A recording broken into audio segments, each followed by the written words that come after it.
What's up, everybody? Luke Mullin from the Lincoln Journal-Star coming at you from the opening round day action in Class B here in the books at Warner Park. Another full day of baseball, and wow, what an exciting day it was. I mean, if you look at Class A yesterday, some of the expected teams winning, some very exciting games, but today was anything like it. Today, some major upsets happened. Top two seeds go down. Crazy stuff here at the Class B state baseball tournament. And honestly, I think, that first game of the day was probably the best we saw. Waverly just with an epic comeback there to beat Norris. I mean, shout out to Drew Miller and Riley Marsh. The big hits there in the 7th inning. 5-4, bring in their ace, close it out, pick up that win. I mean, that's a Waverly team. Had to beat Scott, had to go on a roll there at the end of the season just to get here. Now they're in the winner's bracket and going right ahead to the nightcap that we just saw here. Something pretty similar. I mean, an Elkhorn team that started the year just on an awful streak. I think they were about 1-10. They were really struggling to replace some of those senior leaders that got them to the state tournament last year. Well, guess what? This year's team just did something that the Antlers haven't done in over 5 years. Win a first-round state baseball tournament game. And it sets up a fantastic matchup. If you're a baseball fan, if you're from Elkhorn, you might want to come out to the Class B tournament on Monday because we're going to have Elkhorn North and Elkhorn.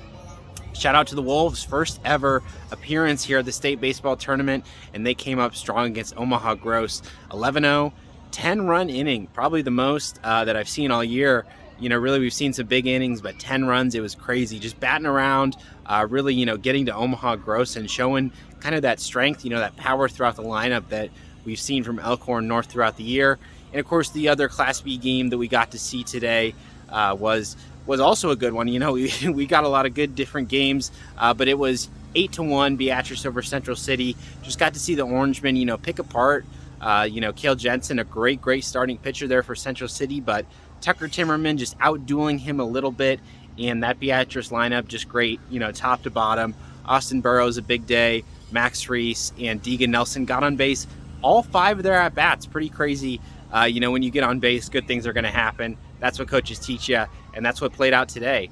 So just looking ahead to kind of our slate for Monday, it's going to be tough to make it out of the losers bracket, especially now that we have the top 2 seeds in it. So that 11 a.m. game, that's going to be Norris against Central City. Something to keep in mind. It's a long haul to get out of that losers bracket, but you got to have the pitching depth. Norris, I think, might have it. Central City, Carter Noakes, great starting pitcher. So that's going to be a good game to watch. 1 o'clock, it'll be Omaha Gross and Omaha Scott. Kyle Capisi for Omaha Gross, arguably their top starter all year, didn't throw today. So that's going to be another interesting matchup. Scott got a lot of good top arms, shut off some of the bats, even if it was a little bit too late today. So that'll be another tough game. And then you look at the winner's bracket, and you have 2 very interesting matchups. At 4 o'clock, it will be Waverly and Beatrice. Defending state champion Beatrice, who made a run last year as that number 8 seed, knocking off a number 1. Well, now it's their turn. They're trying to, end that Cinderella run, make sure that they're the top dog. They're coming out of that top side of the bracket, which I think should be a great game. Peyton Angle for Waverly should be back, should be ready to pitch there on Monday. Beatrice having burned Tucker Timmerman. They're going to have to go to some of their other pitching options. So that's going to be an interesting one. Offense, who's going to win on that one? And then, as I already mentioned, that 7 o'clock nightcap, Elkhorn North and Elkhorn.